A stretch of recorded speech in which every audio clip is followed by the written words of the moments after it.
Yo, brother, what's good, man? So I'll be breaking down right now today one of the most brain dead funnels that you can possibly do, and it's also the same funnel that TJR is using to make fucking millions of dollars off of his 3-day combine.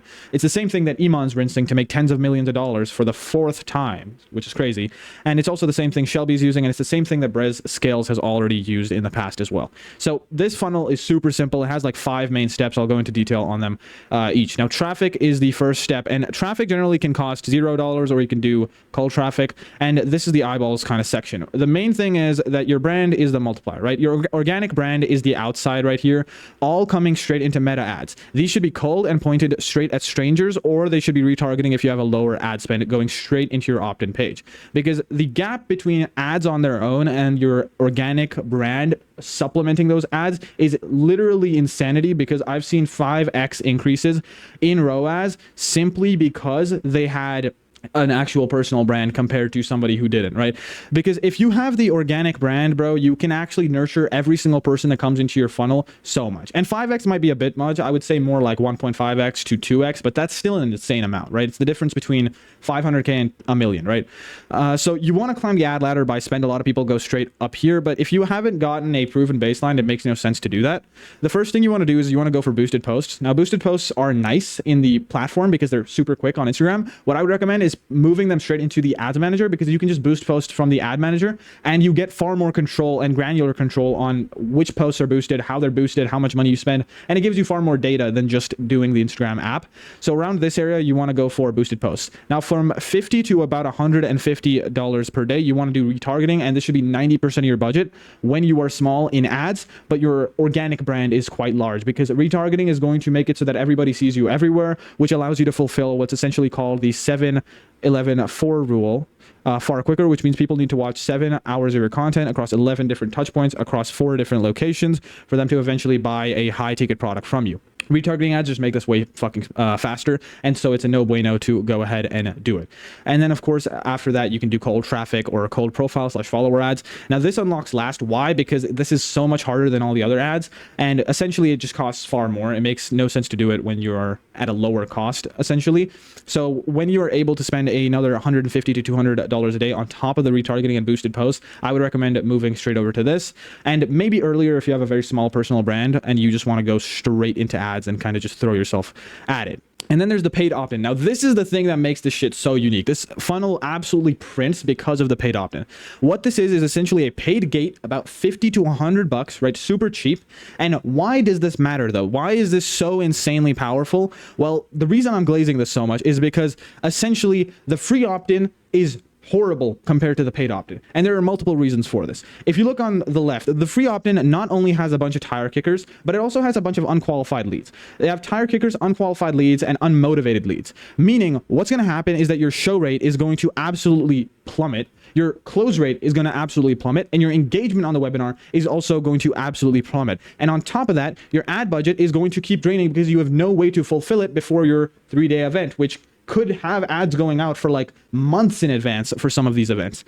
Whereas if you have a paid opt-in event, essentially what happens is that the longer it takes for you to run those ads, the more money you are able to spend and the more you will make off of the event, because the paid opt-in refreshes your ad spend. As long as your cost per lead is under 50 to 100 bucks, depending on how much you're charging, you will be able to run ads to this and have a insane cost per lead and yet still be in the green or be absolutely neutral, which means you can keep on running ads to this, throwing money at those ads constantly over and over again. Obviously, linearly, the ad spend will increase, like cost per lead will increase, but your ceiling will be much higher than anybody running a free webinar of sorts, right? That's why I always recommend, if you are trying to get into webinars, paid opt-in is just the generally better choice. Don't give free stuff out. It's always better to charge, because not only will you not get tire kickers, because 50 to 80% of these people will be qualified, and 50 to 80% of these people will actually book a call if you do the webinar right. Whereas over here, it'll take maybe 5 to 10% of people, which sucks, because although you will have more people in the free opt-in, you will still have a much higher concentration of good people in the paid opt-in, and more heads just means more logistic. So why would you want a higher number except for in the way of money? So What the webinar actually does is also extremely simple. It's actually 5 main steps, but I'm going to go into a little bit of detail in this video, but it's not going to be a super detailed breakdown. I'll probably make a dedicated video for webinars. The first thing you want to do is value or teaching. And value or teaching, I want to clarify, does not mean, hey, you give away exactly how the fuck you do everything. What it means is you go into detail on the knowledge that you have, but not the actual implementation of the knowledge itself. So what do I mean by that? It's a very fine line differentiating from just telling people how to do something versus actually just giving them knowledge. It's an extremely fine line, and you'll have to figure it out yourself for your specific business model, and it'll come from experience, but it's super basic. All you need to do is just make sure that you just tell them the high level stuff, but don't go into detail. Don't go into the nitty gritty. Just give them the stuff that makes them feel like they're productive, and give them enough value, give them enough ground for them to feel like they're actually getting value, but just don't go into the weeds of everything, and don't guide them through exactly how to do it.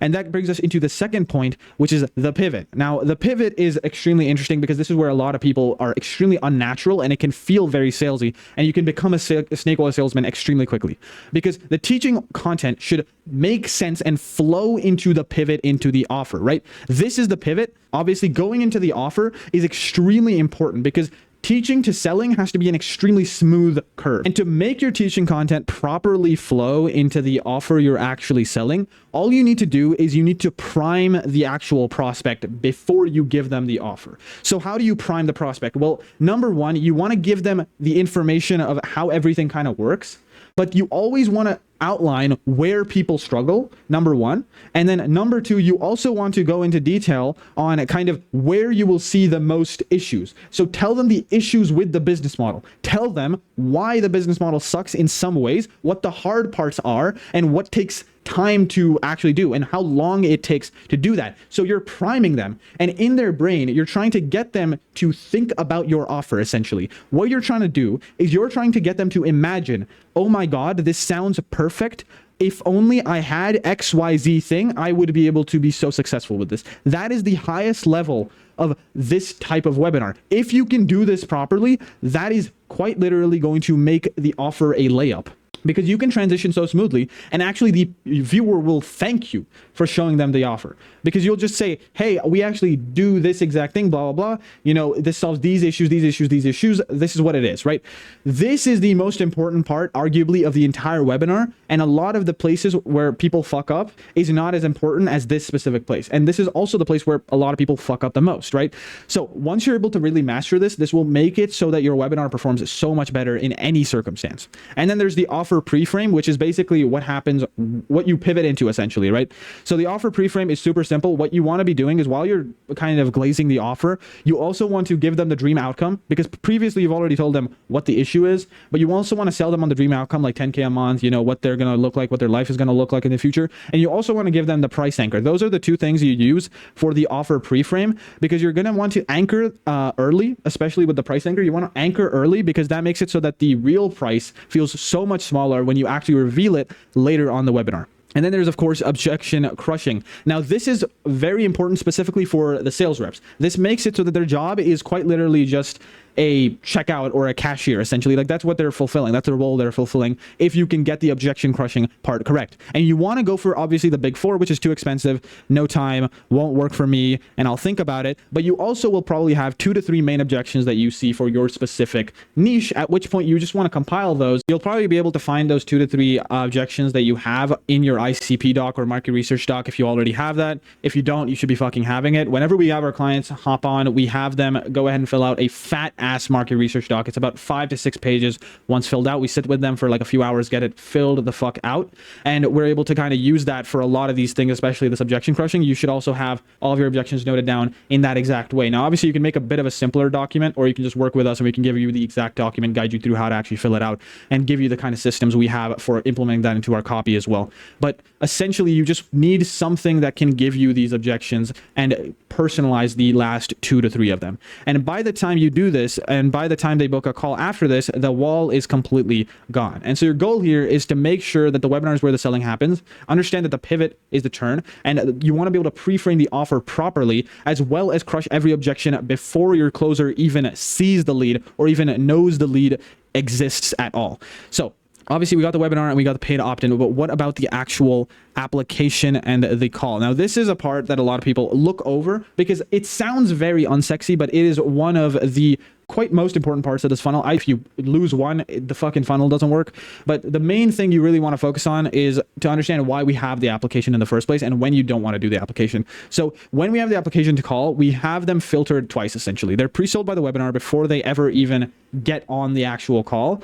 Making sure of this is the application's job, because the lead has come in, maybe a few bounced off of the paid opt-in, right? But he's already passed it at this point. But then we want to strip out more non-buyers by adding in a nice application where we have open-ended questions, because this will increase lead quality like crazy. Now, you only don't want to do this if you have a very low lead volume conversion rate from your webinar and you know that it's actually the application. If you're getting enough people actually paying for the paid opt-in and not enough people going through the application, you should be cutting that, because at that point, that means you don't have a lead quality issue. Instead, you have an issue with the number of leads, right? You obviously want your closers to have their calendars filled out. But once you do this, right, the buyer will be essentially pre-sold. Easily, when you get on the call, it is essentially just a handshake and a near done deal. And I use the Typeform for this application every single time. And also on top of that, a side note a little bit, is you never want to separate the application from the booking, because if you weld them, right, correctly like this, Typeform and Calendly together, what happens is that you actually get 20% more people that book. And that's why big enterprises use these two, because they can be embedded into one another. If you just go to the integrations tab within Typeform, you can just add a question that's like call booked, and you can integrate Calendly, and bang, you have a question at the end of your form that's Calendly. Boom, easy. And then there's obviously the broken version, which is that leads will fall through the crack if you separate the Typeform and the Calendly. It's just a psychological thing. Humans, I don't know why, but they just don't like completing shit. Or they like completing shit, but they don't like going to a new thing, because they just feel like it's more justified to leave there. And this is what the book a call page should essentially look like. I would recommend keeping it, 2 or 3 days in the future. This is a bit of an example, obviously, but 2 or 3 days into the future, and keep, weekends as well in there. And for the reminder sequence, this is just getting them to show up. Now, at this point, you want to have email, SMS, DM, and obviously that's going to get them to hop on the call, because you obviously should be collecting their Instagram handle if you are able to off of the form. Now, for email, SMS, DM, and call, we have full SOPs for every single one of these: the closing scripts, appointment setting scripts, the SMS reminders, the email reminders, value emails, social proof templates, all of these things in detail, as well as setter hiring SOPs. We actually hire the setters for you, place the emails for you, copyright the emails for you, SMSs, everything, as well as the dialers. But if you want to do this yourself, it's going to be the reminder emails you're going to want to focus on, and make sure to obviously add value throughout. And you want to iterate on the email copy quite a bit, because this is the thing that a lot of your clients are going to see before they hop on the call. Mainly, you want to focus on the value emails and the social proof emails, because as you get social proof, you want to keep it updated as well, because sometimes people will rebook or something like that. As you get more social proof, you'll generally have better social proof and more recent social proof. So being able to show the date as well can make the credibility go the fuck up, right? And for DM setting, you can just kind of find an appointment DM setting script. Like you'll have to figure it out. I have a few videos on my channel where I kind of talk over kind of the script you should generally be using. But if you have some already existing sales experience, that should help you on the DM front as well as the closing front. But for dialers, now the most effort should be going to non-bookers when you're actually working with dialers. So once they finish the webinar, they'll have 2 paths, right? There's booked, and then there's didn't book.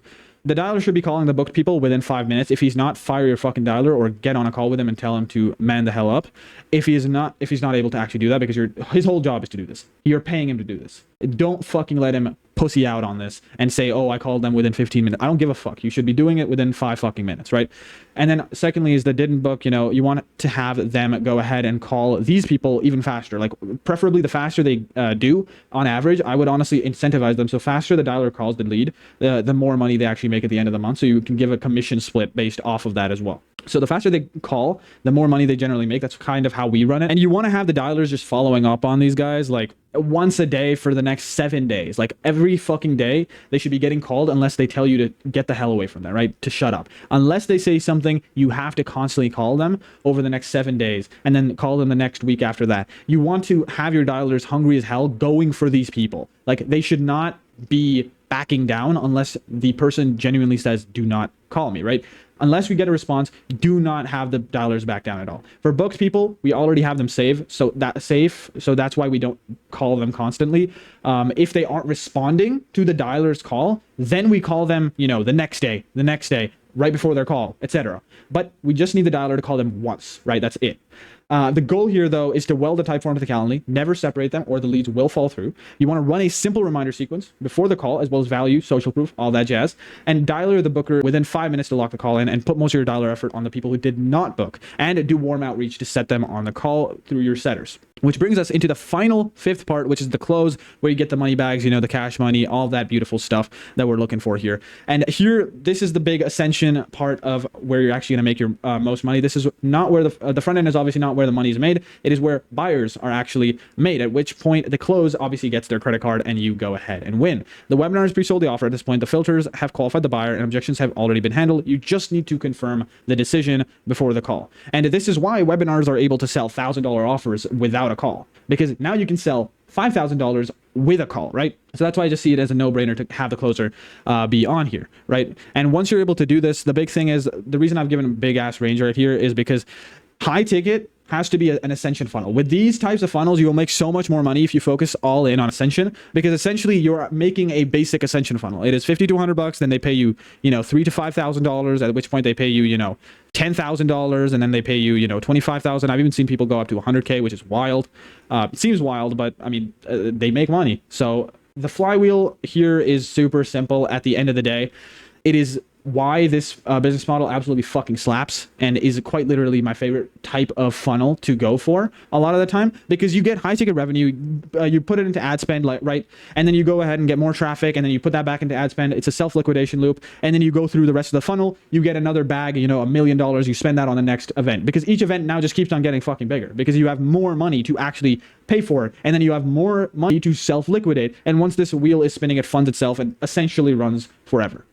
So your goal here is, again, close as a formality, understand what the front end exists for, and understand ascension in detail, and understand that the whole machine compounds, as well as the understanding of the flywheel that makes this fucking work. Now, I hope you got a fuck ton of value from that, and I want you to get the most results physically possible. So if you have any questions, feel free to fucking reach out to me on Instagram. I will respond within a few hours, and I'll get you your response to your question. And I hope you actually make another $5,000 to $10,000 a month in your coaching business from this specific system. But if you already are making a certain amount of money with your coaching business, over $10,000 a month or $5,000 a month, and you kind of want to get to the next level, and you want someone who's already done that for other people to help you through that, well, then you can go ahead and click the link right down below the video description to go ahead and book in a call with me one-on-one. And not my team, just going to be me one-on-one talking to you, because I like giving value on those calls as well, and just kind of working through everything with you, understanding what your problem is, fixing that bottleneck, and then allowing you to make another good amount of money before you actually pay me. But yeah, that's the full breakdown.